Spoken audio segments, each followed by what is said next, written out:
Hello maman, je suis Rebecca et je te souhaite bienvenue sur Balance ton accouchement. Maman d'un petit garçon et complètement bouleversée par la maternité, je te propose de retrouver ici chaque semaine un ou plusieurs nouveaux récits d'accouchement avec des mots authentiques, sans filtre et sans tabou. L'occasion de partager, d'apprendre et peut-être même de guérir autour de ce grand moment qu'est l'accouchement. Alors si tu es prête, c'est parti!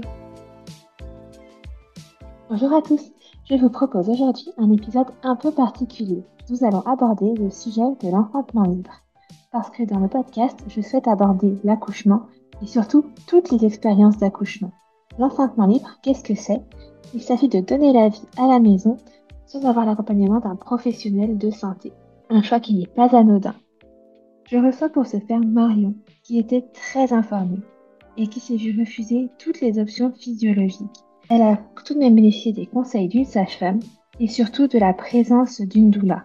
Elle était quand même inscrite dans une maternité et était ouverte à l'idée de s'y rendre en cas de complications.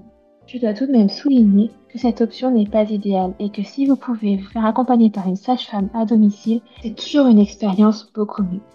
Pourquoi j'ai décidé d'en parler? Parce que Marion n'est pas la seule à faire ce choix en France et que même si c'est un sujet qui est complètement tabou, je trouve important de donner la voix à cette maman. Alors, si c'est un sujet qui vous intéresse, c'est parti. Bonjour et merci à toi de me rejoindre pour ce nouvel épisode du podcast. Alors, pour commencer, est-ce que tu pourrais te présenter, s'il te plaît, en me donnant ton prénom, en me disant combien d'enfants tu as et quel âge ils ont, et puis en ajoutant tout ce que tu aurais envie. Alors, je m'appelle Marion. Je suis maman de trois enfants, Ellie et Calypso qui ont 7 ans et Edwin qui a 18 mois. Et, euh, et voilà, je suis maman au foyer actuellement avec mon bébé et je travaille actuellement sur un livre sur la naissance. D'accord. Donc en projet d'écriture actuellement ou déjà fini d'écrire? Fini d'écrire, il faut maintenant faire 80 illustrations pour les trois tomes et la mise au propre et la relecture, enfin tout ce que ça Ah oui, nécessite. Et gros boulot sur la prochaine année. un gros travail de fond là. Oui. Ok, bah écoute, tu me diras quand il sera disponible, on partagera tout ça. Mm.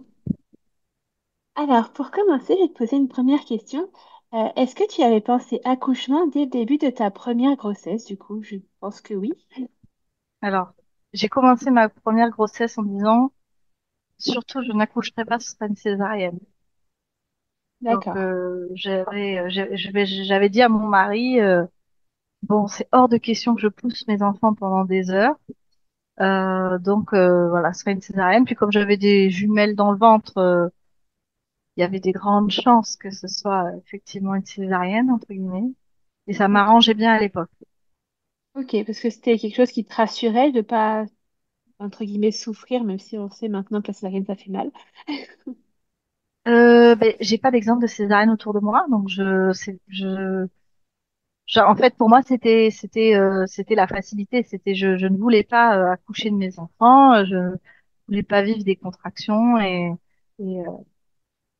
après, mes filles, moi, je suis tombée enceinte, elles étaient pas tout à fait prévues.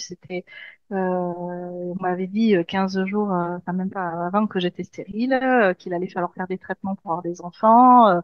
Et puis, ça faisait 6 mois que j'étais avec mon conjoint. Donc, il y avait quelque chose de très précaire. On avait dit, bah, c'est pas grave, dans 10 ans, on fera les traitements pour avoir des enfants. Puis, il a suffi que je dise ça et je suis tombée enceinte de jumelles. Donc, Ok, et donc naturellement, du coup. ah oui, oui, un Ah oui, rapport non protégé, une grossesse. ok. Ah oui, Donc, donc c'est particulier. En plus, il y a le fait de tomber enceinte alors que ben, c'est pas prévu et qu'on s'en réjouit. Mais et il y a aussi le fait qu'il y en ait deux qui arrivent. Et puis, il y a le fait que ben, ça fait pas longtemps et le conjoint. Moi, ah j'ai oui. jamais personne autour de moi qui avait eu d'enfant. Donc, aucune idée de ce que c'est. J'avais 23 ans, je sortais des études. Donc, c'est Ouais, c'est lié. ok. Et alors, qu'est-ce qui avait conduit à ce qu'on te diagnostique comme stérile à tort, du coup? Alors, moi, j'avais des ovaires polykystiques. Ok. J'avais en fait j'ai arrêté la pilule et puis ben, les hormones sont parties en cacahuète après et donc je me suis mis à faire de l'acné. acné, la prise de poids, tout ce qui va avec. Et puis en voulant traiter mon acné, eh ben, il a fallu chercher plus loin. On s'est rendu compte que ben, j'avais donc des kystes plein les ovaires. Et donc l'hypothèse à l'époque, c'était que je n'ovulais pas. Ok, d'accord. Donc forcément, c'est compliqué d'avoir des enfants quand tu n'ovules pas. Voilà. Voilà. Donc j'avais eu tout un superbe laïus sur les piqûres qu'il faudrait faire pour aider à ovuler, voilà, etc. Et que ça s'accompagnait par la médecine et qu'ils allaient nous aider à Ok, faire des enfants. ok, d'accord. Bon, et du coup, cette grossesse arrive finalement plus vite que prévu et naturellement, ce qui était complètement imprévu. Comment tu vis ce moment, toi? C'est un peu surréel déjà parce qu'il y en a deux. Et que ben ça c'est puis je suis contente parce que j'ai toujours voulu être maman, mais très rapidement déjà faut savoir que quand on m'annonce la grossesse j'ai mes l'air la première chose qui est dite par le radiologue échographe là c'est le vieux schnock d'à côté qui me dit mais vous inquiétez pas Nathan qui va pas s'accrocher. C'est Oh, la première parole qui m'est dite en rentrant dans cette grossesse là. ah ouais, euh, et euh, Et là, bah, du coup, on passe toute la grossesse à se dire ça. Bon, il y en a peut-être une qui va pas s'accrocher. Donc, c'est ouais, vraiment dur d'entamer les choses comme ça. oui, Euh, et, euh, et ensuite, c'est vrai que après, ben, il y a beaucoup d'examens en fait. Donc, on fait une écho. J'avais une écho tous les mois, et puis en fait, à 4 mois et demi, ça s'est mis à toutes les semaines parce qu'il y en avait une qui avait placenta qui était pas vascularisée, pareil. Bref, donc écho toutes les semaines. Chaque veille d'écho, insomnie parce qu'on a peur de nous annoncer qu'il y en a une qui est pas accrochée. Enfin, oui, c'est, je pense que c'est de se difficile vraiment à projeter. vivre. Et de se Ouais, projeter, oui, puis de se dire, ok, je vais être maman de deux, en fait. ouais, Tu sais pas. Et puis, moi, ils m'ont mis le doute tout de suite. Et donc, déjà que c'était un contexte particulier de grossesse. Et en plus, derrière de cette première parole-là, elle a été, je pense, très, elle a marqué beaucoup de choses, en fait. ouais, Mm. oui. T'as vécu ta Et grossesse après, en te à disant l'époque, que ça marcherait pas, quoi. voilà, puis à l'époque, c'était vraiment, enfin, moi, j'étais pas dans la même conscience que maintenant, et il y avait vraiment quelque chose de très, euh, dans le chemin classique, on va faire l'échographie de datation, puis on fait l'échographie de 3 mois, puis les prises de sang tous les mois, puis on va en maternité de niveau 3 parce que bah oui, les grossesses doubles, c'est à risque. Et donc il y a quelque chose de très bah ok, moi j'ai 23 ans, j'en sais rien, la gynéco elle me dit il faut aller à Purpan, bah, je vais à Toulouse à la maternité de niveau 3 je me pose pas la question. Et puis il n'y avait pas beaucoup de qu'est-ce que je veux moi, comment je me sens moi en fait. Ouais, Et puis il y a un turnover de professionnels à la maternité. On n'a jamais le même interne qui fait les trucs. Régulièrement, c'est un autre gynécologue qui rentre. Enfin, donc euh, il y a pas de sentiment de cocooning et de oh là là, vous allez avoir un bébé. Il n'y a pas ça. Il n'y a pas cet émerveillement du bébé qui arrive. On surveille la grossesse pour que tout se passe bien. ouais, Et c'est tout. ouais, je vois. C'est ouais, c'est stressant et puis mais c'est vraiment en fait médical au final. Oui, il n'y a pas d'émerveillement. C'est comme si tu te Ouais. cassais la jambe, quoi.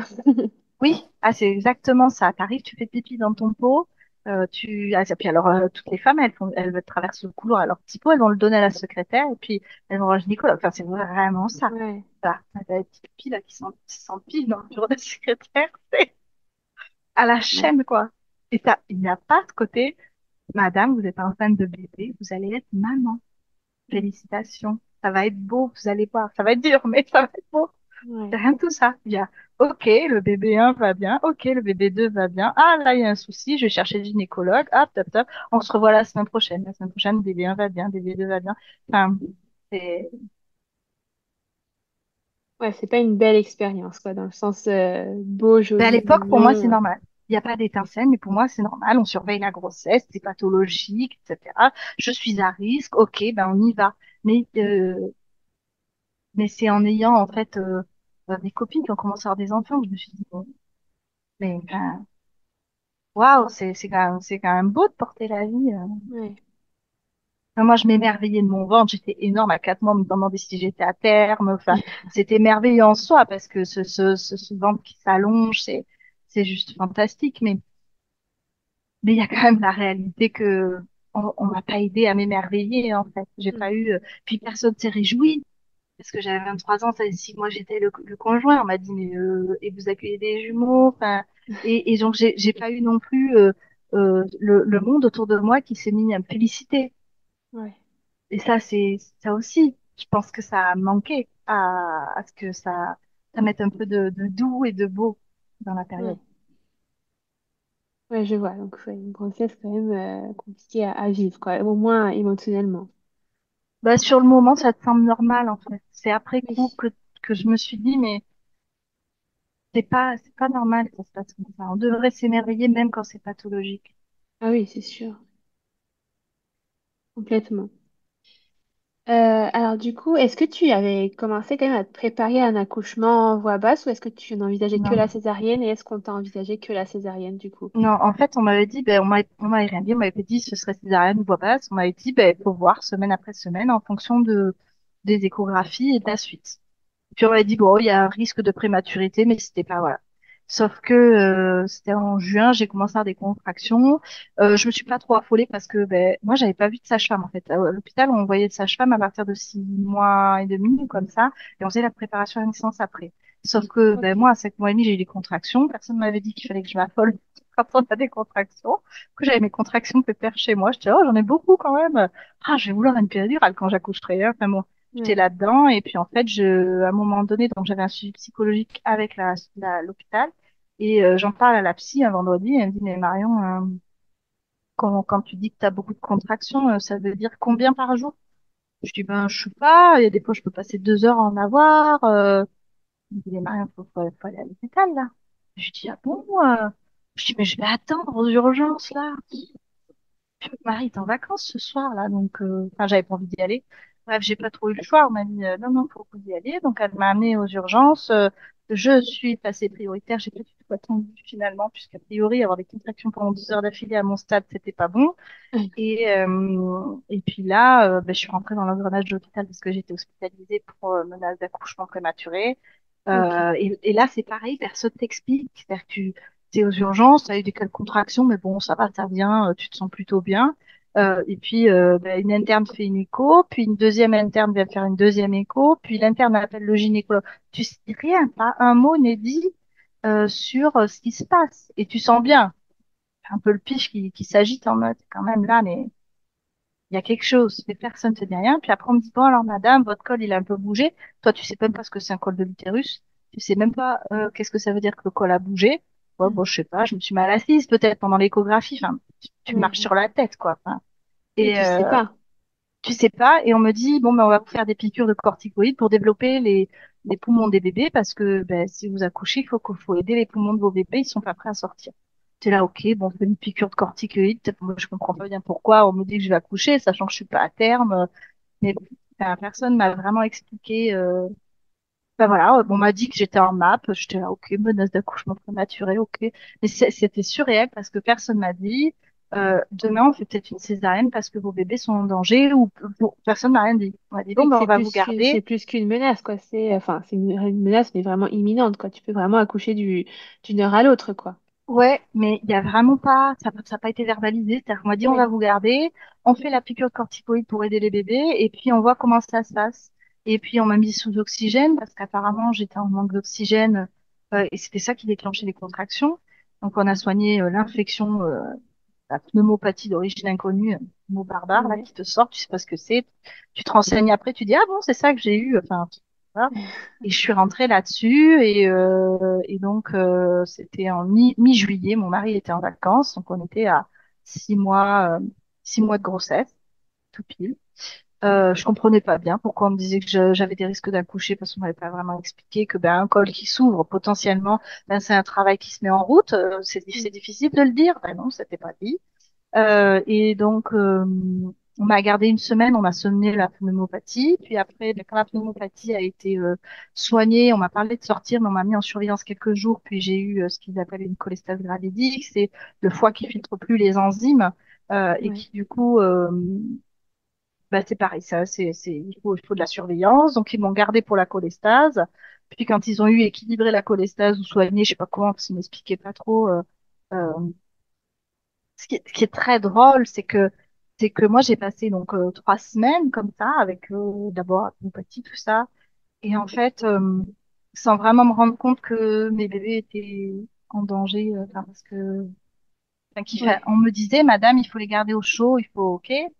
Euh, Moi, j'étais fatiguée, et en même temps, j'étais soulagée d'être hospitalisée. J'avais plus les machines à gérer. On venait d'acheter un appart. Je faisais la vaisselle dans la baignoire. Autant vous dire que j'atteignais pas les assiettes avec mes bras, mais avec mon bide, là, c'était infernal pour atteindre le fond de la baignoire. Bon, voilà, c'était pas.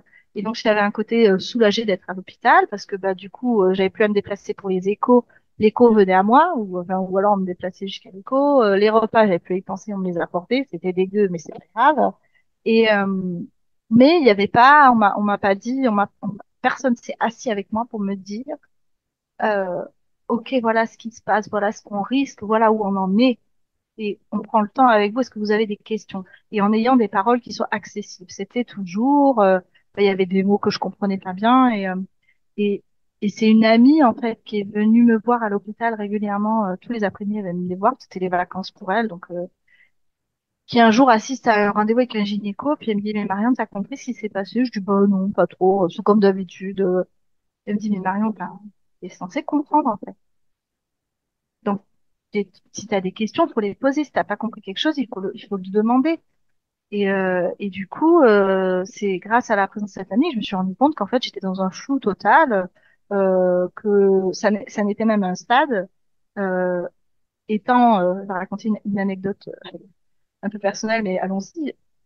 Étant à l'hôpital et en menace d'accouchement prématuré, personne ne s'était dit qu'il fallait me dire de ne plus avoir de rapport sexuel avec mon mari. Ouais. Ça n'était venu à l'idée à personne qu'on pouvait faire l'amour dans notre chambre d'hôpital, en fait. Et tout le monde Ok. était persuadé que j'avais compris qu'il fallait pas que je fasse l'amour, mais personne me l'avait dit. Moi, je savais même pas ce que c'était un col de l'utérus. Donc, c'est l'amour joyeusement qu'on avait toujours fait, c'était très bien. Et en fait, c'est ma copine Bertie qui m'a dit, mais Marion, si t'es Ah en oui. menace d'accouchement prématuré avec ton col, il faut pas que tu fasses l'amour. Je dis, mais il me l'aurait dit si c'était le cas. Donc j'ai demandé. Et ça faisait 15 jours que j'étais en menace d'accouchement prématuré, je continue de faire l'amour avec mon mari. Et les médecins m'ont dit, ah, faut surtout pas. T'es là, mais pourquoi tu me l'as pas dit? C'est, enfin, parce C'est que je un suis peu à un... l'hôpital et malade, que j'ai pas envie de mon mari. Enfin, mais lunaire, le truc. Lunaire. C'était, je sais pas. La moitié des explications n'étaient pas données, c'était pas clair. Et puis, je sais pas, c'était vraiment Ouais. particulier. Ouais, t'as été complètement larguée du début à la fin, en fait, dans cette grossesse, au final. Ah oui, oui, puis très, très porté par le médical, et puis le médical qui parle sans se rendre compte qu'il n'est pas compris. Moi, c'est ça que je trouve aberrant, c'est que ils sont pas accessibles la plupart du temps, et on gobe parce qu'ils ont la blouse blanche. Et donc j'ai demandé à rentrer chez moi quand même au bout de 15 jours en disant, bon, mais la cholestase gravidique, ça va quand même, ça se passe bien. Et on m'a dit, ben ok, quelques jours de surveillance, et sinon vous rentrerez chez vous. Puis en fait, j'ai fait une prééclampsie. Et là, avec la prééclampsie, ils m'ont dit que ils m'ont dit, bah, vous n'allez pas rentrer parce qu'en fait, là, c'est césarienne du jour au lendemain. On fait la prise de sang le matin. On voit ce que dit la prise de sang à 8 heures et on planifie une césarienne si la prise de sang a envie de césariser. Ok. Et du coup, ça a duré comme ça 5 jours. Et alors, c'était très drôle parce que on était la semaine juste avant le 15 août. Et donc, on était là, allez, madame, faut tenir un jour de plus, tout ça. Moi, je faisais pipi marron, je me mettais à enfler parce que j'évacuais plus l'eau. Mes reins, ils faisaient plus leur travail. Et puis, on me disait de tenir, tenir, tenir. Puis est arrivé le jeudi. Puis, on m'a dit, ben, demain, on vous césarise. Et en fait, qu'est-ce qui s'était passé? On m'a dit, eh ben, vous savez, ce week-end, on n'aura pas les équipes pour des jumelles pour les accueillir. Et en fait, le lundi, c'était le 15 août. Et Ok. donc, le samedi, dimanche, lundi, ils allaient être ric-rac en personnel. Et donc, le vendredi, on césarisait madame parce qu'il fallait pas prendre le risque qu'elle avait besoin d'accoucher dans le week-end. Et Ouais. à part ça, on me demandait de tenir depuis des semaines, des jours. Allez, madame, faut tenir le plus longtemps possible parce que, comprenez, pour votre bébé, c'est vitaux, il faut vraiment le faire. Mais t'es là, mais voilà, enfin bon, c'est Ouais. le monde à l'envers. Bon, voilà, et donc, effectivement, ils ont planifié la césareine le vendredi. Et là, Juste c'est avant le 15 pareil. août. Ouais, juste avant le 15 août, c'était le 12 août. Et la veille, du coup, c'est pareil, c'était lunaire. Le gynécologue m'explique la césarienne. Ma copine Bertie était là. Et puis elle me dit, mais t'as compris? Je suis non, il y a une piqûre, un peu comme une péridurale qui va anesthésier. Et puis après, il y a une aide-soignante qui arrive avec une tondeuse. Je dis, mais qu'est-ce que vous faites? Elle dit, mais je suis là pour vous raser. Je dis, mais personne touche à mes poils, en fait. Elle dit, mais le gynécologue vous a pas expliqué, c'est pour ouvrir, pour l'appeler. Je dis, ben non, personne m'a expliqué, mais moi, c'est pas question qu'on me rase, en fait. Vous me touchez pas. Mais pareil, le gynécologue, il a pas pensé. C'était acquis qu'on allait me raser et puis que Oui, ça me c'est dérangerait logique, pas parce ouais. qu'il fallait le faire. C'est logique. Ben non, t'es gynéco, tu expliques, tu dis, on a une personne qui va venir pour vous raser parce que on a besoin, dans le cadre du fait qu'on vous ouvre le ventre, d'enlever les poils pour éviter des infections potentielles avec les poils. Et c'est OK, en fait, ça s'entend. Mais pas comme ça, quoi. Dis-le. Et c'est ça, faut juste le dire, quoi.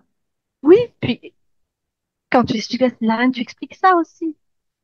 Ça Ouais, fait mais partie de la enfin, je pense césarienne. qu'un gynécologue n'a même pas conscience que ça pourrait. Il arrive, c'est déjà fait, je pense, donc il ne se rend même pas compte que ça n'est pas fait avant qu'il soit là. Toutes les femmes ont la partie haute rasée juste au Exact- cas où il y a une césarienne. Exactement. On passe notre temps à faire ça tous les matins, histoire de, au cas où. C'est ça, c'est Ouais. lunaire. Ouais, donc toi, Ouais. tu arrives à ce moment, du coup, bah, on t'emmène en césarienne, tu comprends pas vraiment ce qui se passe, du coup, une fois de plus, au final. Ben, j'étais soulagée, parce que j'étais fatiguée, j'étais très enflée, j'avais de plus en plus de mal à plier mes doigts parce qu'ils étaient trop enflés. Puis j'étais énorme avec deux bébés dans le ventre. J'arrivais. On me demandait ça aussi. On me demandait de faire pipi dans un bocal pour mesurer. En fait, on mesurait combien je buvais dans la journée, combien j'avais fait pipi pour un peu doser. Mais qui est-ce qui a réussi à se foutre un pot entre les jambes avec un ventre pareil? Non mais Ouais. non, mais, ils ont. Alors, je l'ai fait, hein, mais alors ça devait pas être bien mesuré parce que j'en en foutais partout. Tu- Ils sont. Bon, bref. Donc, ça aussi, bon, il fallait mesurer, mais j'arrivais pas à traîner mon entrejambe avec mon pot. Donc, je pense que c'était la moitié qui partait aux toilettes ou sur mes mains, Forcément, ou ouais. voilà.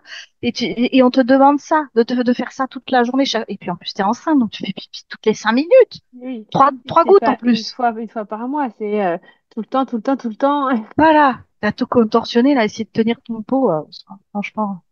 Bon, après, c'est bien, il faut bien qu'ils calculent combien il y a d'eau qui sort, hein, mais il y a rien qui est fait pour que t'as pas un pot avec une anse qui t'aide, tu vois, t'as pas quelque chose qui te faciliterait la vie pour atteindre ton entrejambe, quoi. Enfin, donc c'est vraiment pas évident.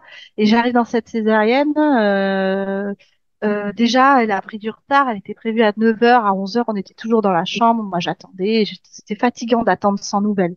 De savoir que c'était maintenant, mais que c'était pas vraiment maintenant, puis qu'on attendait indéfiniment. Et, et moi, ça faisait 3 semaines que j'étais hospitalisée, que je tenais bon, j'étais plutôt de bonne humeur, ça allait bien. J'étais fatiguée de cette grossesse, mais je tenais le coup. Et c'est vrai que il y a eu comme un gros lâcher au moment de la césarienne. C'est-à-dire que, en fait, on m'a fait rentrer, l'équipe très gentille, voilà, le monsieur qui me fait la régie-anesthésie, il dit, allez, faites le dos rond. Je dis, mais vous croyez quoi? Le dos rond, quoi. Vous avez vu mon ventre?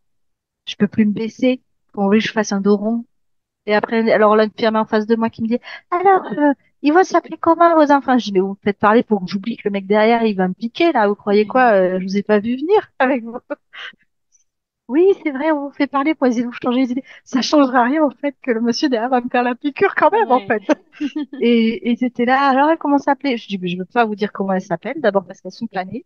Donc en plus, ils Ouais. pouvaient pas remplir leur papier d'avance, ma pauvre, qu'est-ce que j'étais embêtante comme patiente. Et on me dit, mais votre mari est en train de se préparer.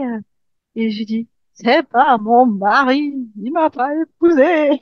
Elle était là, ah bon, mais peut-être il le fera un jour. Ouais, merci, quoi.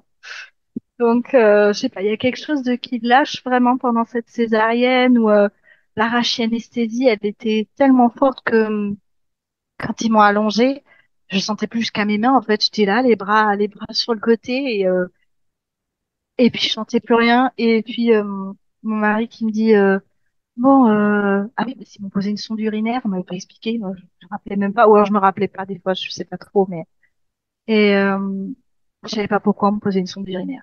Ok, il pose une sonde urinaire. Ouais. Et puis mon mari qui me dit bon, ma chérie, alors ça, il était rentré avec sa toque là sur les cheveux, et puis son tout prêt tout beau là pour la césarienne, et il me dit bon, ma chérie, c'est le moment, on va voir nos bébés. Et en fait, j'étais pas du tout à ça et j'étais donc couchée sur le dos, la tête vers le plafond et je me rappelle, il y avait trois taches rouges sur le plafond. Et j'ai fait une fixette là-dessus. J'étais là, mais il y a une tache au plafond. Et on arrêtait là. Ah chérie, tu es en train d'accoucher? Non, non, mais il y a une tache au plafond. Et donc, je ne sais pas vraiment ce qui se passait. Je me rappelle juste, bah, ils ont ouvert. Je me rappelle qu'ils te secouent sur la table. C'est Ouais, drôle d'impression parce que tu sens qu'ils te secouent, mais tu sens pas tout à fait ce qu'ils font. Mais en même temps, tu sens qu'ils te trifouillent. C'est pas très clair. C'est pas ouais, très. c'est ça. Et puis, et puis, moi, je trouve que ce serait beau qu'ils te parlent, qu'ils te disent, ben là, j'ai ouvert, je vois le premier bébé, tout se passe bien, pour être dans le dialogue, pour que la personne, elle puisse vivre la chose un petit peu en même temps, quoi.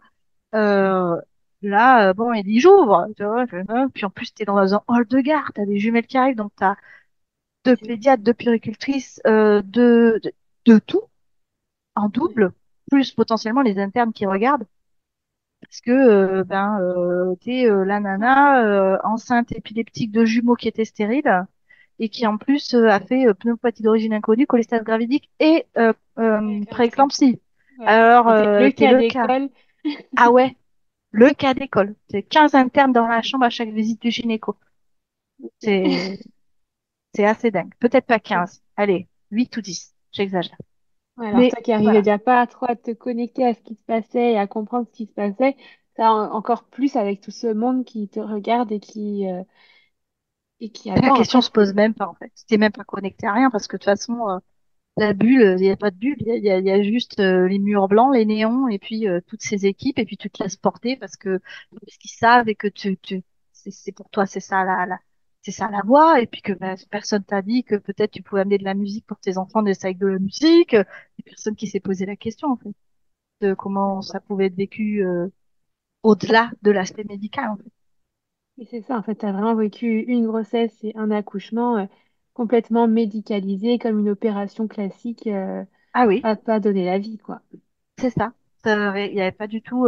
Si, je crois que la dame qui nous a amené le bébé, parce que je crois qu'elles ont voulu me les montrer, puis j'avais tellement relâchement de ce mois à tenir vaille que vaille avec la bonne humeur, alors que tu bouffes la soupe sans sel et toutes ces autres joyeusetés de l'hôpital. Et en fait, ils ont voulu m'amener les petites. Il y en a la première qui est née, c'était Ellie. Elle a fait un petit bruit de chat, un petit coup de main. Calypso respirait pas bien, donc ils l'ont emmenée. Euh, mais en fait, ils ont voulu me la présenter, mais moi, j'étais pas prête à les voir, pas prête à, Mm. enfin, voilà. Et donc, ils les ont emmenés, et moi, je suis allée en salle de réveil.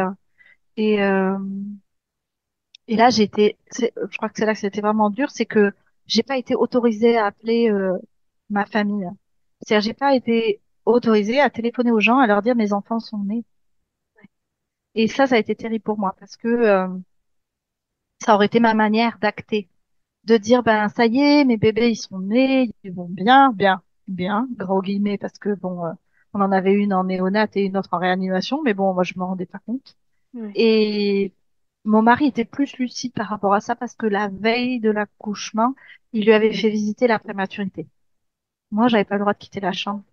T'as accouché à quel terme? 31 plus 7. C'est-à-dire, j'ai accouché à quasiment 7 mois. Elles n'avaient pas 7 mois encore.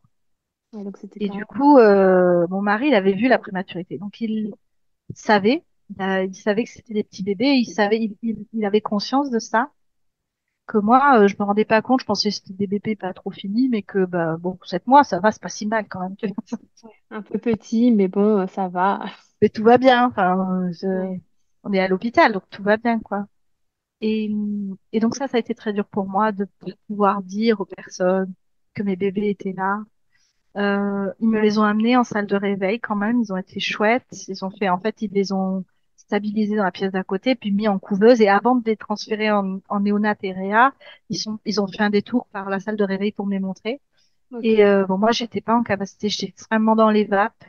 Et ça, j'étais pas vraiment là. Et je me rappelle leur avoir juste demandé, comptez-leur les doigts de pied et les mains. S'il y a 10 partout, c'est que c'est bon. Il y avait 10 partout, ils sont repartis avec. J'étais rassurée. Et, euh, et c'est là que je me rappelle en salle de réveil avoir été nettoyée par une dame qui parlait en même temps à sa voisine d'à côté, du box d'à côté, qui lavait la personne d'à côté. Ah ouais. Et très gentille, je me suis pas sentie. Alors, je pense que j'étais au-delà de la pudeur, donc je me suis pas sentie mal d'être là avec mon sang post-accouchement et que quelqu'un me lave dans ce lit parce que j'étais tellement vannée, tellement.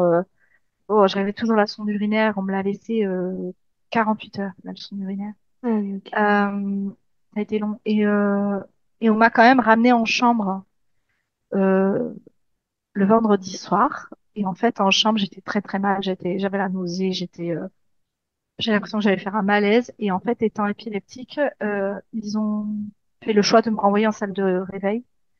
Le temps que je sois mieux, parce que si j'avais une crise toute seule dans ma chambre, il n'y avait pas de surveillance en fait dans les chambres de Oui. post-césarienne, enfin de naissance, tu vois. Et du coup, ils ont fait le choix de me laisser en salle de réveil pour qu'il y ait toujours quelqu'un et une surveillance au cas où il y ait quelque chose qui arrive. Et du coup, mon mari a passé du coup beaucoup de temps à faire réanimation, néonatologie, salle de réveil, réanimation, Oui. les trois services.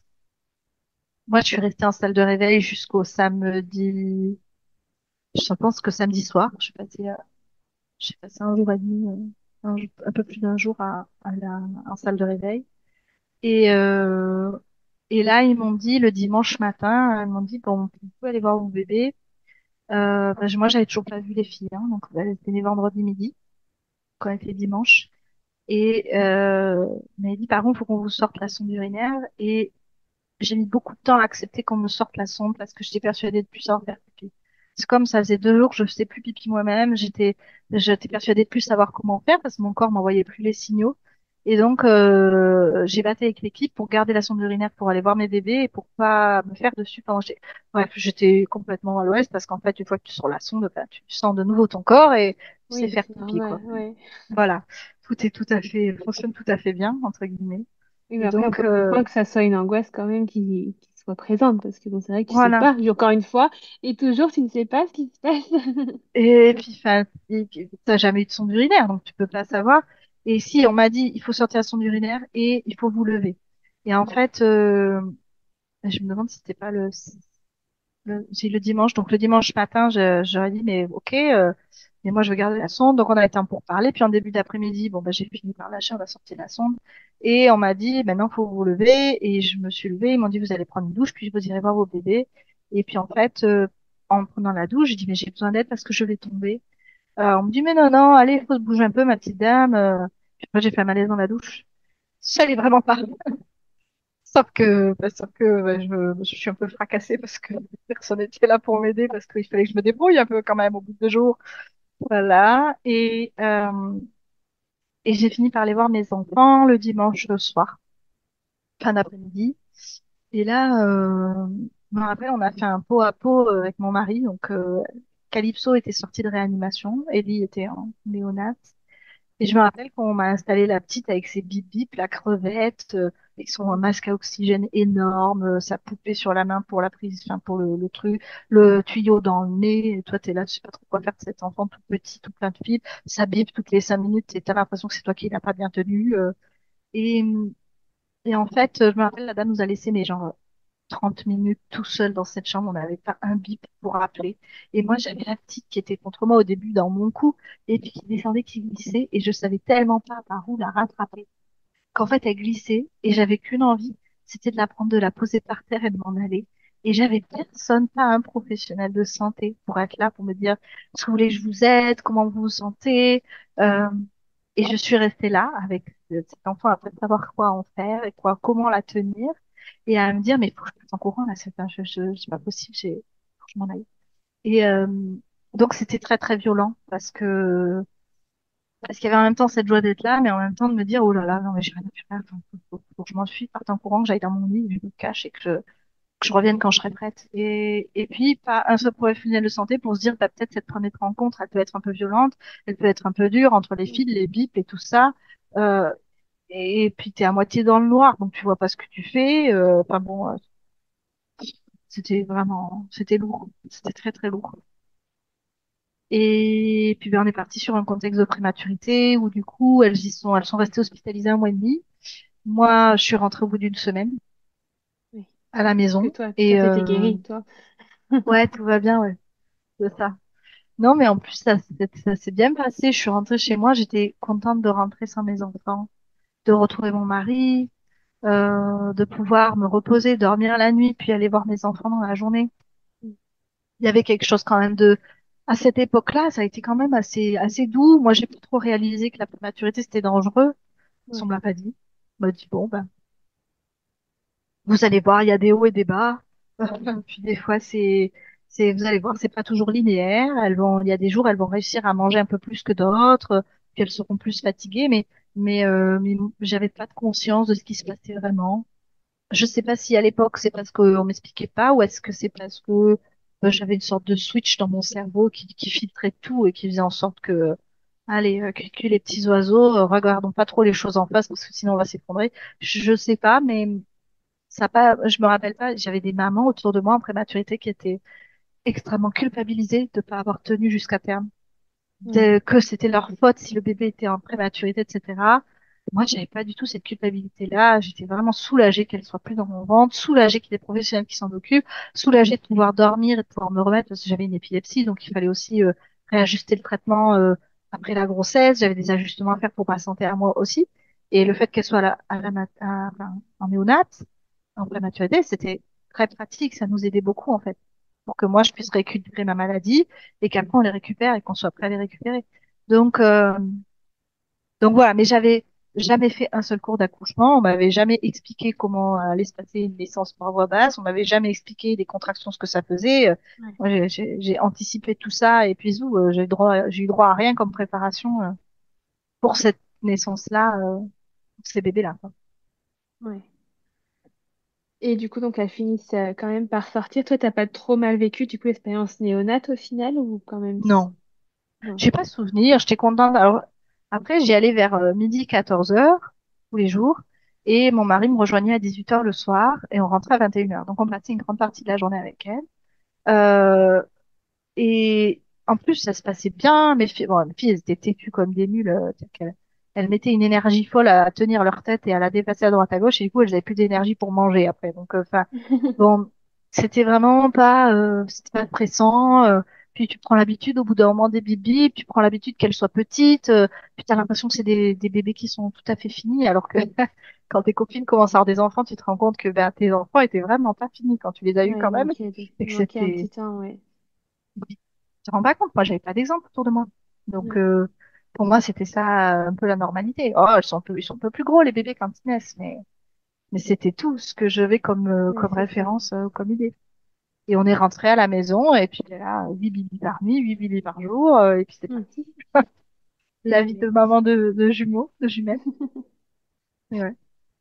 et à quel moment t'as commencé à prendre conscience que ce que tu avais vécu, c'était quand même pas tout à fait bien, sain, normal, entre guillemets. Enfin, normal si ça l'était à l'époque, mais que c'était pas, du moins, enfin, ce qui aurait été idéal. Ben, en fait, c'est venu parce que entre 2 et 3 ans, j'ai eu une grosse période très très difficile avec mes filles. Il y avait beaucoup de colère, et moi, j'étais épuisée, c'était terrible. Et, euh, et en fait, pendant cette période-là, j'ai fini par essayer de me dire, mais il y a forcément une façon de faire autre que de hurler sur ses enfants Hmm. et d'être là à tout le temps péter un câble et ça va jamais et tu les punis et ça sert à rien et tu t'arrives à rien.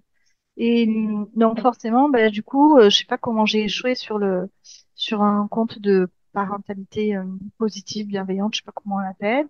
Et puis bah forcément, d'une chose à une autre, ben t'atterris sur les droits de l'enfant, les droits de la femme, le consentement, les doulas, la naissance Ouais, biologique ou le monde médical, etc. Et en fait, ça a été un petit peu progressif. J'ai commencé à me passionner pour le en fait, il y avait plusieurs choses en même temps. Il y avait et l'enfant. J'ai passé un CAP petite enfance pour travailler avec les enfants. J'ai fait plein de choses dans ce sens-là.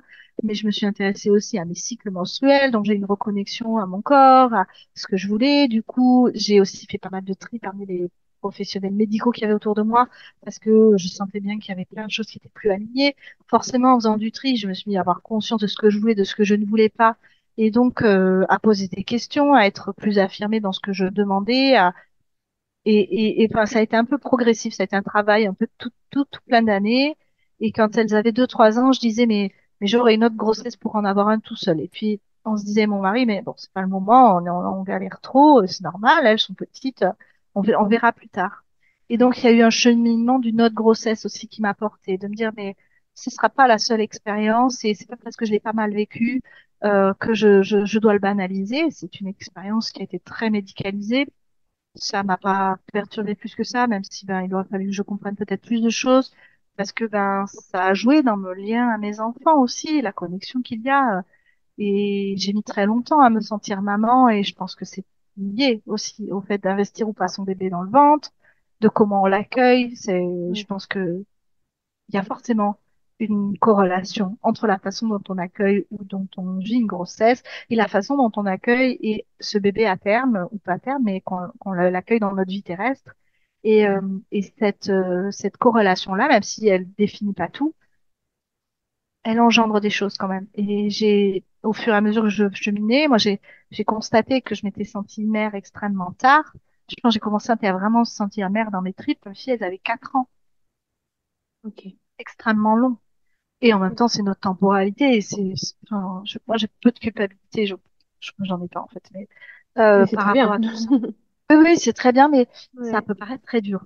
Parce que du coup, des fois, on peut avoir l'impression que je suis un peu, un peu très à distance de tout ça. Mais je sais pas, moi, j'ai toujours prôné le fait d'avoir beaucoup d'indulgence envers moi-même et beaucoup Ouais, je pense que c'est d'indulgence. très bien parce qu'on passe on passe le temps à dire aux personnes qui culpabilisent, il faut pas culpabiliser. Donc, et bah, toi qui Mm. culpabilises pas, et bah, écoute, je trouve ça très bien parce qu'effectivement, Ouais. tu fais rien et c'est pas ta faute. Et donc, pourquoi te culpabiliser pour quelque chose qui n'est pas ta faute? Donc, c'est très bien. Mais c'est vrai que je rencontre plus souvent des femmes euh, à qui ça tord les tripes. J'ai Mm. une amie qui a eu 2 césariennes, ça a été très longtemps très compliqué d'en parler, etc. Et d'être en paix avec son corps. Et j'en ai entendu des vertes et des pas mûres depuis que je me suis intéressée à la naissance. Et c'est vrai que j'ai pas ce parcours-là de culpabilité et j'ai toujours eu cette lucidité de me dire, bah, de toute façon, fait tellement de notre mieux. Qu'est-ce qu'on peut faire de plus? Rien. Mais Voilà, oui, on peut faire mieux maintenant. Et encore, si c'est pas mieux aujourd'hui, ce sera peut-être mieux demain. Et peut-être demain, ce sera même pas encore mieux. Et c'est comme ça. c'est vrai. Donc, vraiment, c'était ça. Et ça m'a. Bon, je pense que c'est aussi pour ça qu'on on a tenu avec mon mari, c'est qu'il y avait pas, on s'en veut pas des choses et on avance ensemble là où on en est, quoi. Ouais. Et donc, il y a eu ce désir de deuxième grossesse qui était quand même très important chez moi, autour des 2 ans des filles où j'ai cheminé et j'ai vraiment été très loin dans la réflexion sur la naissance et sur le médical, à beaucoup le rejeter. Bon, faut dire, j'aime bien leur donner tort, donc ils m'aiment pas trop. Euh, mais, euh, mais du coup, il y a vraiment, ça a vraiment été un cheminement pendant, je pense, puisque moi, j'ai commencé à m'intéresser aux doulas. Les filles, elles avaient 4 ans. 5 ans, ouais, il y a quand même eu, tu vois, 2 ans où je me suis renseignée autour de la parentalité, Ouais. tout ça, les droits des naissances, etc. Puis après, je me suis intéressée vraiment à la femme, à ce qui se passait dans le corps, à ce qu'est-ce qu'on pouvait faire, avec cette envie profonde d'avoir une troisième grossesse. Mais je savais pas si j'avais envie d'un troisième bébé ou si j'avais envie de quelque chose pour faire un reset sur ce qui s'était passé, pour Ouais. pouvoir vivre quelque chose à mon image, quelque chose qui soit vraiment entièrement aligné et plus quelque chose où on me guide. Et ça a été Ouais. longtemps une grosse question de me dire, mais ce bébé, je le veux pour lui ou est-ce que je le veux vraiment que pour moi et pour réparer quelque chose? Oui, il Je fallait sais pas pas. que ça soit un pansement non plus parce que c'est pas ça. Oui, voilà. C'est vraiment cette impression-là que au début, pendant plusieurs années, je me suis dit, OK, là, c'est vraiment un bébé pansement. C'est vraiment un bébé pour penser à autre chose, pour faire autre chose de ma vie. Mais non, en fait, c'est pas, et en fait, c'est très drôle parce que, du coup, c'est pour moi, c'était vraiment bébé pansement pendant très longtemps. Et j'avais fait un business plan de ce bébé avec un document à l'ordinateur avec des choses que je voulais dépenser pendant la grossesse. Donc l'accompagnement doula, la photographie pendant la grossesse et la Ouais. séance photo naissance. Et je m'étais fait un petit business plan de tout ce que je devais économiser. Et on était très ric-rac à l'époque. Et donc chaque fois que je mettais 5 euros sur mon truc, j'étais contente. J'avais mis 5 euros de plus pour la naissance de ce bébé. Ouais. Et donc j'avais c'était un bébé extrêmement planifié et en même temps, c'était pas vraiment le moment de l'accueillir. Donc, c'était OK comme ça, quoi. Mais voilà, il y avait quand même eu un très, très gros cheminement pendant plusieurs années ouais, sur la suite, quoi. Ouais. Ouais, comment t'en es arrivé à finalement lancer concrètement ce bébé 3 en deuxième grossesse? J'ai dit à mon mari, ben écoute, on a un CDI tous les deux, financièrement on s'en sort mieux maintenant. On va se dire que tu passes 1 an dans ton poste et moi 1 an aussi, et on commence ces bébés l'année prochaine. Ouais. Et j'ai vu, j'ai vu une nana Instagram qui a partagé en me disant, mais vous pouvez écrire une lettre à votre bébé pour vous adresser à lui. Et puis ça m'a pris, j'ai écrit une lettre à mon bébé. Je lui dis, écoute, maintenant, j'ai assez mangé de documentation et j'ai assez évolué. Maintenant, tu peux arriver quand tu veux parce que je suis prête à t'accueillir. Par contre, attends un an parce que tout père est... Bref, voilà. Ouais. Et puis, bah, j'ai été enceinte. Euh, Ok. je, voilà. Le cycle d'après, on a eu une petite erreur de préservatif. Ça nous est arrivé deux fois, les deux Ok. fois. Et donc, la deuxième fois, ben, voilà, je suis tombée enceinte de ce bébé. Il devait attendre très près de moi depuis très longtemps. Et il était plus que prêt. Ah, toi, t'as pas le droit à l'erreur quand même, niveau contraception, hein, c'est... J'ai pas le droit aux hormones avec les médicaments pour l'épilepsie. Alors, autant te dire que c'est un petit peu, sachant que là, en plus, moi, je suivais mon cycle. Ouais. Et en fait, dans mon suivi de cycle, il se trouve que j'étais absolument pas dans une période Dans une- d'ovulation. Ouais. J'étais début de cycle à J7, je crois. Ok. J'ovule à J20 d'habitude. Ouais. Donc, t'étais vraiment pas dans l'idée que ça marcherait, là. Ah, il y avait aucun risque. J'ai dit à mon mari, t'inquiète, c'est pas la bonne période. Et je suis tombée enceinte Ouais. beaucoup Et plus alors, rapidement. comment tu vis ces moments? Déjà, la question se pose pas, vous le gardez, Oui. malgré le fait que ça soit trop tôt, entre guillemets, sur votre planning. Eh ben, oui et non, parce qu'en fait, j'ai beaucoup pleuré parce que une des choses qui nous est rêvée avec mon mari, c'était de faire des essais bébés, en fait, de faire l'amour en conscience en se disant, peut-être il y a un bébé qui va s'installer là. Ouais. Et ben, du coup, on sait pas faire ça, la preuve. Et du coup, on n'a pas fait ça. Et je pense que ça a été très dur pour mon mari Ouais, de, d'être un peu dépossédé, entre guillemets, du moment. ouais, de dire, ah ben encore, quoi. Mon Dieu, Ouais. encore. Et en plus, en suivant mon cycle, moi, je l'ai su tout de suite que j'étais enceinte parce que toutes les pertes potentielles que je pouvais avoir, pertes blanches dans le cycle, qui sont différentes en fonction du cycle et en fonction de là où j'en suis. Ouais. Mais genre, je sais pas, 10 heures après le rapport, les pertes, elles étaient modifiées.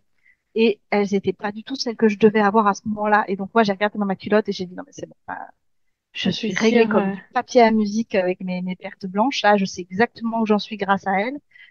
Et là, ben, voilà, j'en étais sûre. J'en étais sûre. Et en même temps, j'avais envie de me dire, OK, non, mais on peut pas avoir refait un bébé La surprise. Ça, c'est même... pas Ouais. possible. Et puis, ben, 3 semaines ont passé. Et puis, ben, les règles sont pas arrivées. Et donc, j'ai fait un test.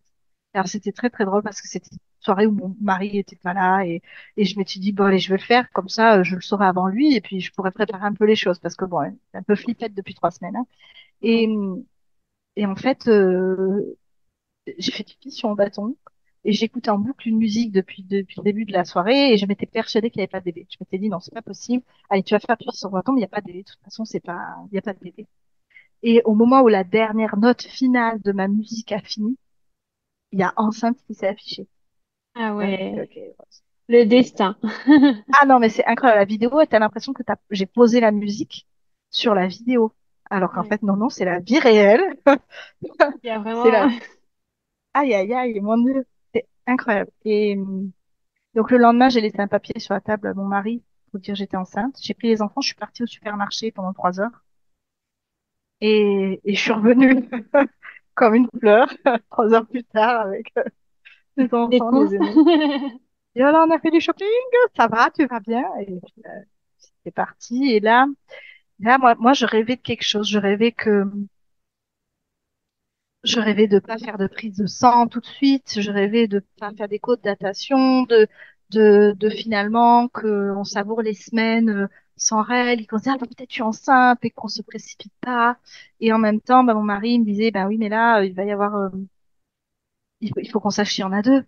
Ouais, Et c'est j'étais vrai que ça là, reste la problématique, entre je dis guillemets, quoi. mais ouais t'as raison en fait parce que s'il y en a deux, moi j'aurais pas la santé de revivre une grossesse à deux.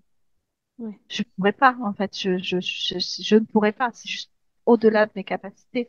Et Et du coup, j'ai été obligée de rentrer dans le système pour acter le fait qu'il y en ait qu'un, en fait, et Ouais. pour être sûr que il y en ait qu'un et qu'on pourrait poursuivre comme ça.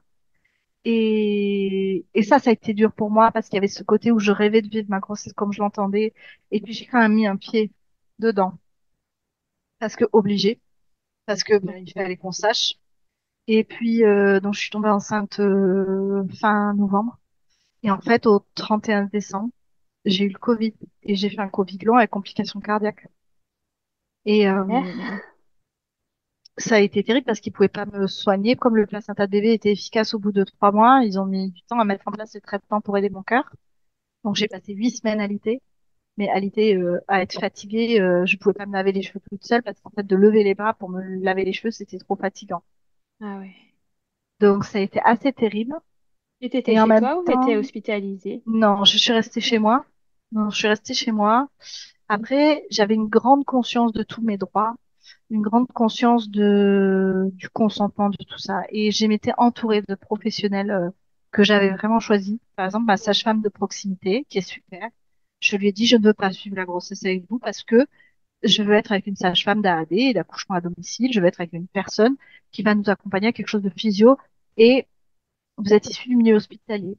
Voilà. Et elle a été super. Elle m'a dit, mais oui, je comprends, il n'y a pas de problème. Tu reviens pour la rééducation du périnée quand tu te sens prête. Enfin, voilà. Et donc, j'ai eu une sage-femme pour la naissance qui était d'accouchement à domicile et qui nous a du coup préparé un accouchement physio. On a commencé les préparer à la naissance bien avant les 6 mois. C'était important pour moi d'étaler sur toute la grossesse. Donc, on a fait des rendez-vous bien Ok. plus tôt. Elle s'est vachement adaptée. Et j'ai cherché. Euh, En fait, moi, quand je suis tombée enceinte, j'ai rappelé parce que je t'ai pas dit, mais jusque-là, j'avais téléphoné au plateau technique, aux maisons de naissance. Avant d'être enceinte, j'avais rencontré des sages-femmes AD, envoyé des mails. J'avais regardé qui pouvait m'accompagner au niveau physiologique. Personne m'a accompagné.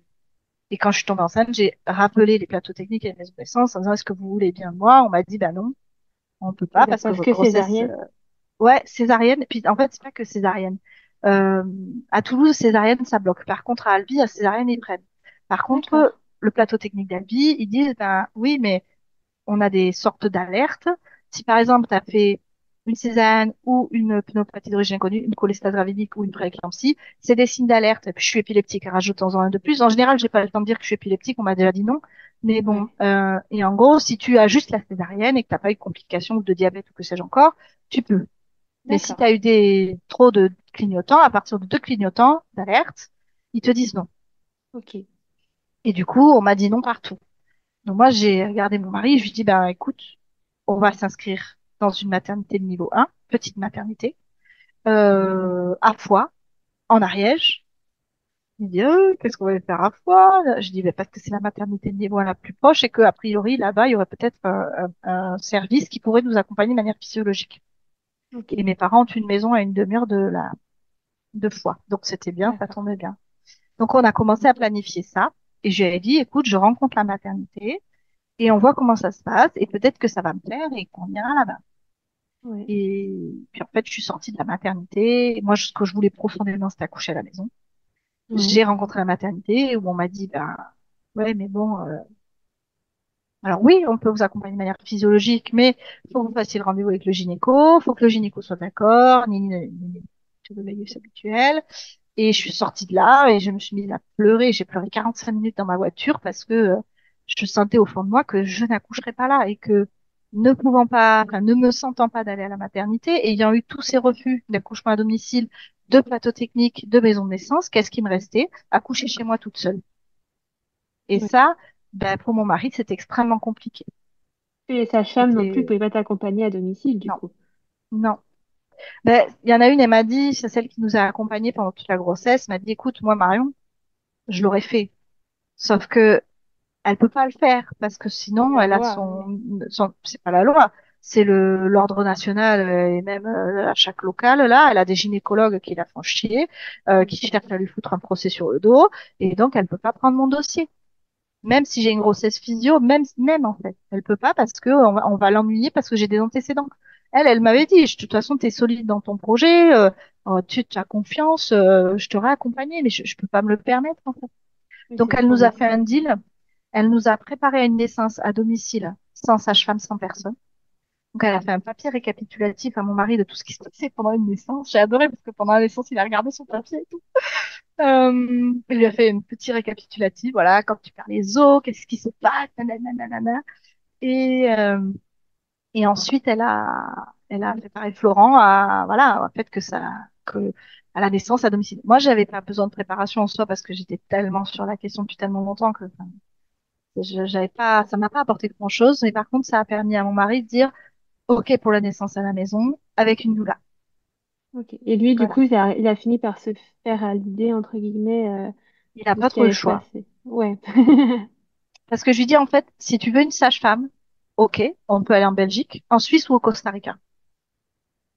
Qu'est-ce qui se passe en Belgique, en Suisse ou au Costa Rica? Et ben, la Belgique et la Suisse, elles auraient pris mon dossier Ok, en accouchement à domicile. Ou en d'accord. Angleterre. Mais en Angleterre, le problème, c'est que je parle pas anglais. Alors, on va te faire comprendre de la sage-femme. Et je dis toujours Costa Rica à moitié pour rire. Mon mari me répond toujours, ouais, t'aurais pas aimé les araignées. Parce qu'il y a Karine, la sage-femme, qui est quantique maman là-bas. Et j'avais dit, ben, j'irai au Costa Rica coucher avec Karine. Et que mon Ok. mari m'a dit, non, on va aller en Ariège. À une demi-heure de la maternité, c'est bien. Ok. Donc, tu as aussi suivi la préparation de Quantique Mama. Je te coupe un petit peu, Ah mais oui, oui, ouais. oui. Oh, bon, je pense que je les ai toutes faites quantique maman. J'ai fait Julie Toutain aussi. Euh, J'ai fait d'autres. Et puis après, j'ai lu toutes les ressources gratuites possibles et inimaginables d'Internet. Des articles, Ouais. des posts, des comptes. Enfin, j'ai été boulimique de la naissance, hein. Je suis toujours un Ouais. petit peu sur les doigts, mais C'était et se voilà. Et donc on préparer a pour. fait. Oui, ah oui, mais en amont, c'est-à-dire j'étais même pas enceinte que j'avais déjà fait ça. Et c'est vrai que Ouais. pendant la grossesse, j'ai pas, j'ai pas du tout relu les livres que j'avais achetés avant. J'ai pas du tout.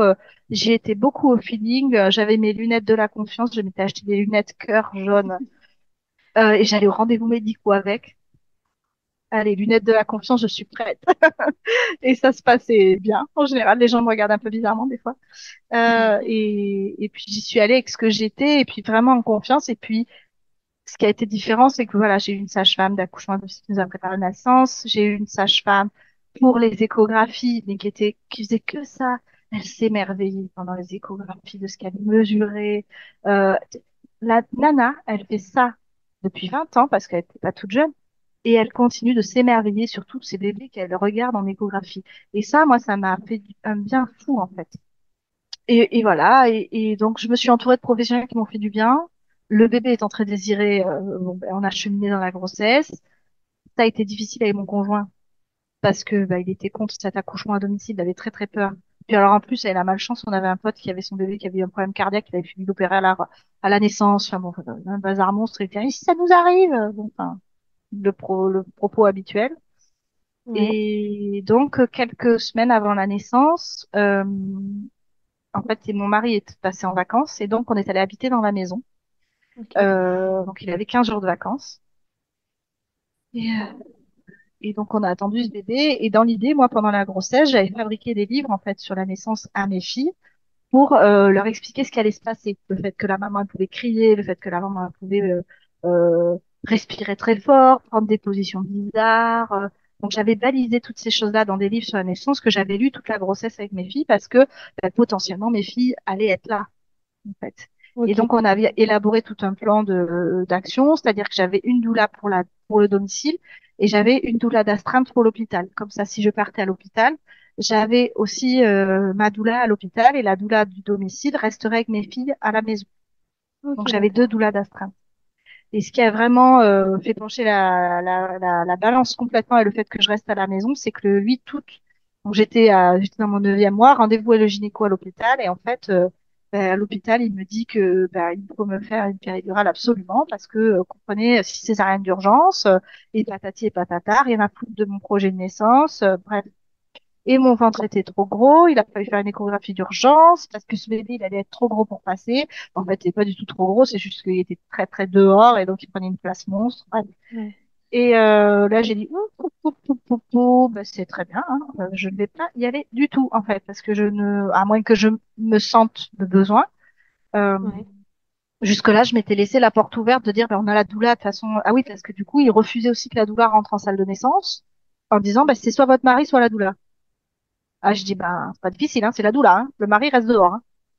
Mais le problème, c'est que mon mari va pas être d'accord. Alors, on fait comment? Donc, j'avais briefé le mari et la doula. Je leur ai dit, c'est pas difficile.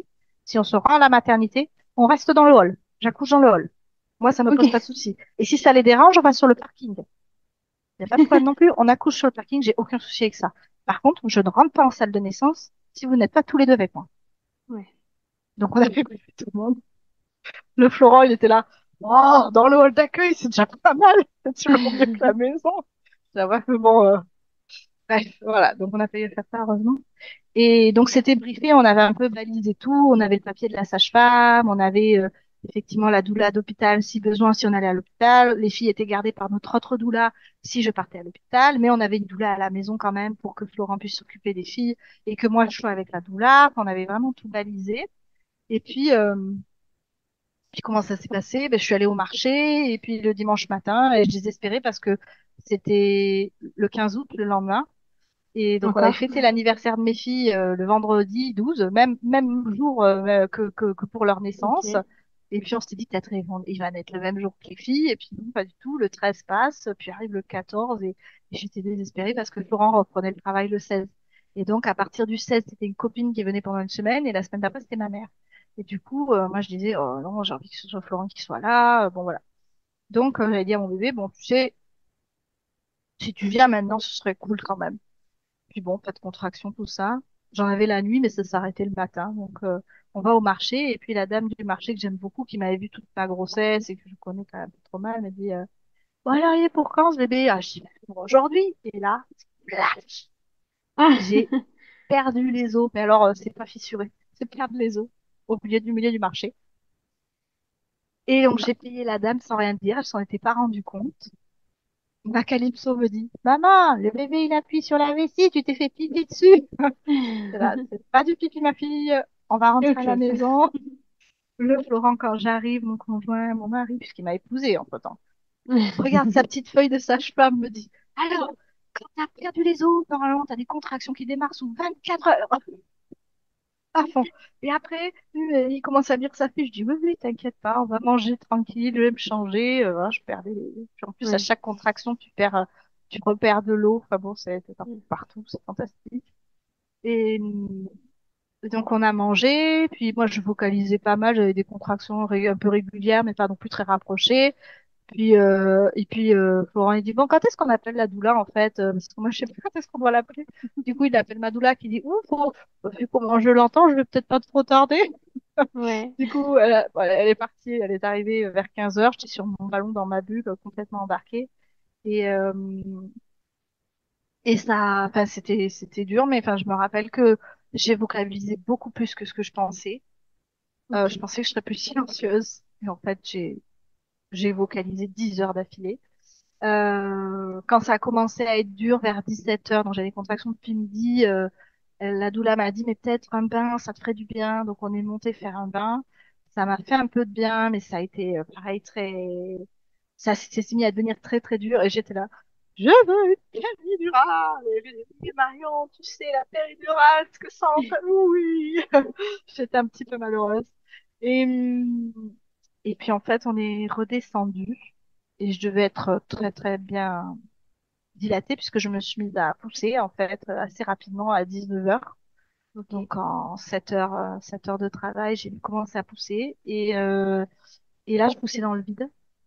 Et je me rappelle que les contractions ont changé. C'est-à-dire que tu as des contractions de travail qui ouvrent le col, qui tirent sur le col, qui sont d'une certaine manière. Puis tu as des contractions de poussée. Et là, c'est pas le même son qui sort. Et t'as vraiment quelque chose de très, encore plus guttural et comme quelque chose d'irrépressible que voilà. Et je me rappelle que je poussais dans le vide. Et là, c'était dur parce que j'ai poussé dans le vide pendant 2 heures. Et Ok. donc, au bout d'un moment, on a dit, OK, on va appeler la sage-femme. Donc, notre sage-femme qui nous avait suivis m'avait dit, écoute, Marion, je suis d'astreinte en août. Tu m'appelles à n'importe quel jour de l'heure, n'importe quelle heure du jour, de Ouais. la nuit, lundi à dimanche, tu m'appelles si tu as besoin. Donc, on a appelé ma sage-femme. Euh, voilà, ma doula à ce moment-là a dit, voilà, elle pousse depuis 1 heure et demie dans le vide. A priori, on n'a pas de, et la sage-femme a dit, bah, essayez les positions asymétriques, type chevalier servant, parce que ça peut permettre de débloquer parfois un bébé qui n'y arrive pas à s'engager. Et donc, on est passé à ces positions-là. Donc, entre chaque contraction, je changeais de jambe avant. Et donc, ça permettait de bouger le bassin tout en ouvrant le bassin. Bah, voilà.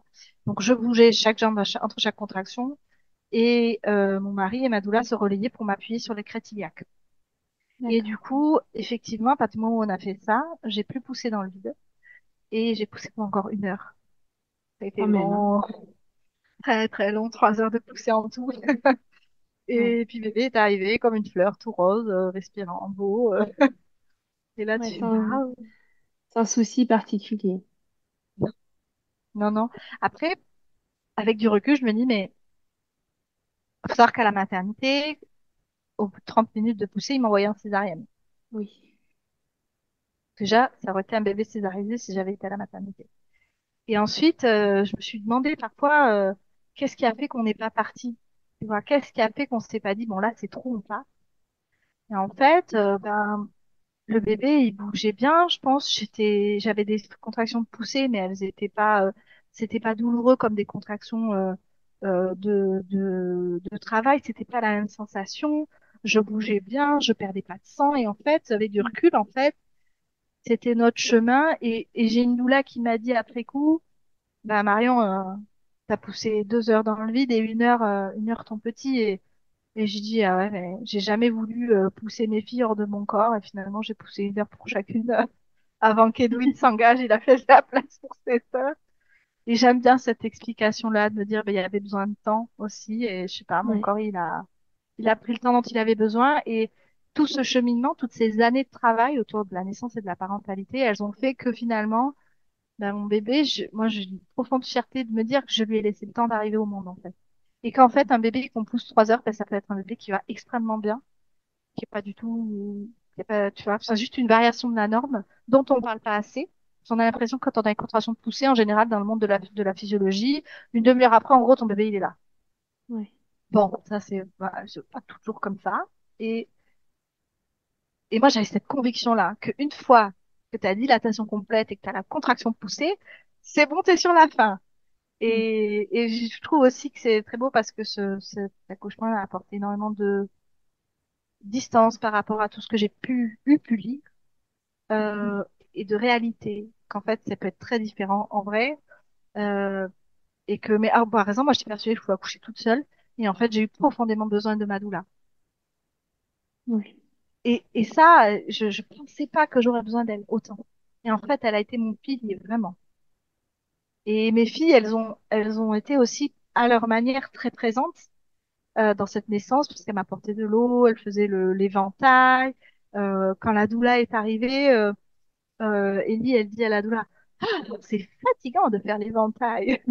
Et Calypso elle dit, bref, ça doit être encore plus fatigant pour maman. Et elles n'ont pas été perturbées par le fait que je crie, par le fait que je prenne des positions bizarres, parce que c'était vu dans le livre, en fait. Et la Ouais. seule position que j'avais pas dessinée et qu'on n'a pas prise spontanément, c'était le chevalier servant. Page ajoutée à mon livre, du coup, depuis, parce que position importante. Mais du coup, il n'y a pas eu de peur. Mon mari, le fait qu'il y ait la doula, il était tranquille, il était avec les filles. Mm. Et ça a été hyper doux. Puis t'accueilles ton bébé puis tu l'accueilles et là, il est beau. Et puis alors, alors le prénom, on n'arrivait pas d'accord pour le prénom. Et en fait, il est né et t'as le temps de le regarder aussi. Tu, on te le prend Mais pas, oui. tu le regardes, tu le trouves beau. Et puis j'ai regardé mon mari et je dis, bah, il s'appellera Edwin parce que j'ai gagné. Et toute la grossesse, je dis que il s'appellerait pas Edwin parce que c'était le prénom qu'on voulait donner à sa sœur. Et je voulais pas lui donner ce prénom. Mais en fait, c'était tellement victorieux pour moi de me dire, on l'a fait, il est né à la maison. La Santa est sortie, mais sans problème. On n'était pas stressés, c'était calme. Je me rappelle même pas si j'ai eu des contractions pour sortir le placenta. À un moment donné, j'ai découvert mon bébé, on s'est posé, puis j'ai eu ressenti le besoin de me mettre accroupie, puis là, pouf, le placenta il est venu, quoi. Et c'était,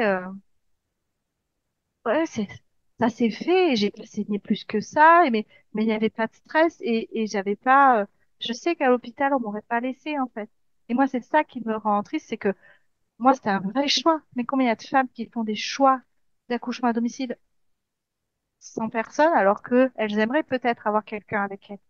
Elles le peuvent pas parce que la France, elle nous l'offre pas. Alors que j'ai une grossesse physio de A à Z, je n'ai pas eu une seule pathologie pendant cette grossesse. J'aurais pu être suivie sur plateau technique, j'aurais pu être suivie par la maison de naissance. Je n'ai rien eu. Mais non, je rentrais pas dans les cases. Et donc, j'ai accouché toute seule chez moi. Et en même temps, bah, j'ai eu un bébé libre. Et ce bébé, ça aurait été un bébé césarienne si j'avais été à la maternité parce qu'on m'aurait jamais laissé pousser comme ça. Et en fait, ce Ouais. bébé, bah, il est très bien, quoi. Enfin, il y en a plein qui te diront que c'est de la chance. Bon, Bon. après, Ben, après, comme disait moi, sage-femme, elle avait dit à mon mari, on peut pas faire, bien sûr, il y a des bébés qui meurent, mais il y a des bébés qui meurent à l'hôpital, hein. Enfin, voilà, hmm, qu'on se dise les choses, hein. Mais, en fait, bien sûr que, euh, un travail, en général, elle disait, si c'est très très long, et que la maman fatigue, elle dit, quand la maman commence à fatiguer, elle dit, moi, je transfère. Quand ça dure 25, 30, 35 heures. Voilà. ouais. Un travail qui va vite, elle nous avait dit, un travail qui va vite, c'est un bébé qui est prêt. C'est un bébé qui y va et c'est une maman qui y va. Donc, voilà, nous, c'était notre garde-fou, c'était de se dire, si ça dépasse 20 heures, on se posera la question. Bon, Oui, en t'étais quand même l'occurrence, pas bloqué à l'idée de absolument envers et contre tout, je resterai à la maison. Si vraiment ça ah non, n'allait pas, tu savais qu'il faudrait prendre le ah oui. chemin d'un hôpital et... Ah oui, oui, oui. La réflexion chez nous, elle a toujours été ouverte. Elle a toujours été de dire, de toute façon, s'il y a quoi que ce soit, on part. On a de toute façon j'ai la doula à l'hôpital aussi. On peut faire garder nos enfants. J'ai pas de problème de logistique. En fait, tout était prêt. J'avais le sac de maternité dans la voiture prêt. On avait tout balisé. Mais dans l'idée, moi, je ne voulais pas partir. Et, et je me suis dit après coup, mais est-ce qu'on aurait dû partir avec cette poussée qui a été très longue et qui est une variation de la norme, mais qui est quand même un peu anormale.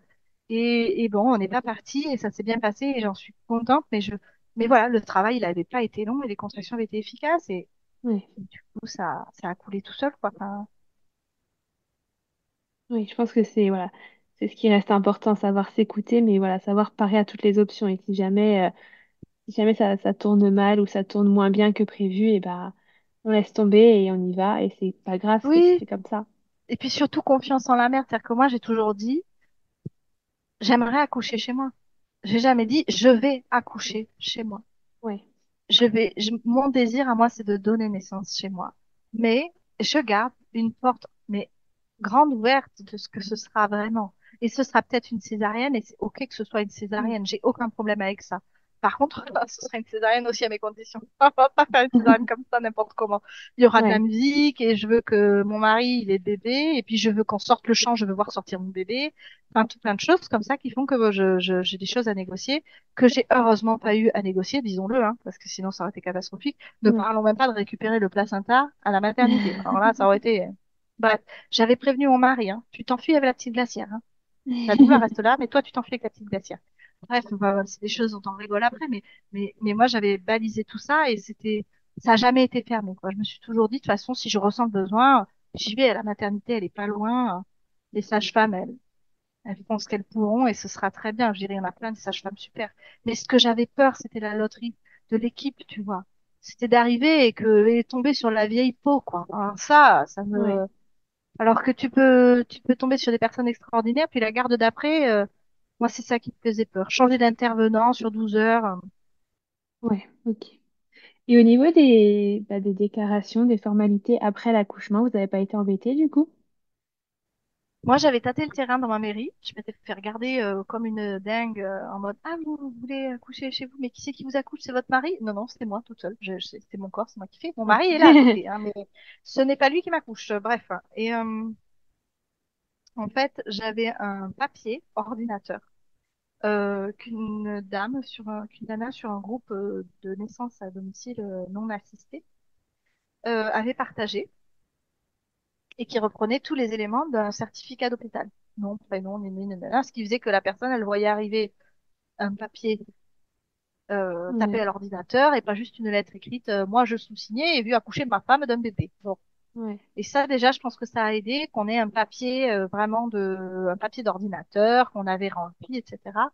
Et j'avais fait en sorte qu'une sage-femme AAD du coin passe aussi dans les premiers jours de la naissance pour qu'elle me fasse un papier comme quoi elle ok, était venue et que le bébé était vivant. ok. Voilà. Et bien 2 mois et tout ça.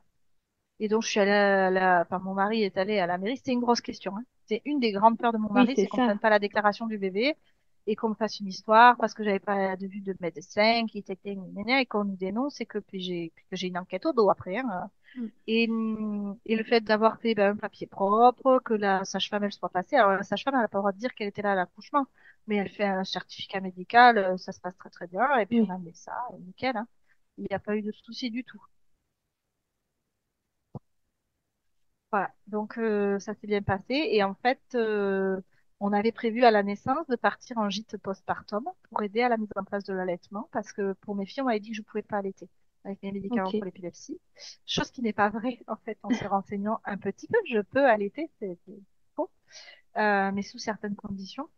Et donc après la naissance, on est parti dans un gîte postpartum avec une ok, doula pendant 15 jours avec mes trois enfants et mon mari. Et ça aussi, c'était merveilleux de pouvoir, tu sais, quand tu rentres chez toi après la maternité, souvent, prendre le rythme des lessives et des repas, et les gens viennent te voir et tout ça. Moi, j'avais dit aux gens, vous venez pas nous voir déjà, je veux pas vous voir. ouais, Et donc, on n'a pas eu de visite. On est resté dans notre bulle avec des enfants qui jouaient avec les enfants mes enfants jouant avec les enfants de la doula. Elle était là chaque fois que j'avais besoin pour l'allaitement et elle nous a vraiment aidés. Et le fait de d'avoir eu cet espace, cette bulle-là, c'était incroyable de pouvoir accueillir ce bébé vraiment dignement, de pouvoir rester tout nu, tout collé là plusieurs jours. Ça nous a fait beaucoup de bien. ouais, Donc on avait vraiment, enfin, moi j'avais vraiment anticipé, préparé toutes ces choses-là. Et, euh, et c'est vrai que avec du recul, c'est un bébé, et Edwin, c'est un bébé qui a apporté énormément de tendresse physique dans ma famille, entre mes enfants et moi. Euh, Beaucoup de câlins, beaucoup de rires.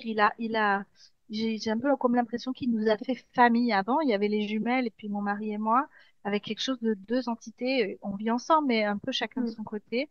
Et là, Edwin a un peu réuni tout ça en apportant une grande complicité entre tous. Et puis, alors je sais pas si c'est Edwin ou le fait qu'il soit arrivé à la maison, le fait qu'on ait pris ces semaines off tous les cinq aussi.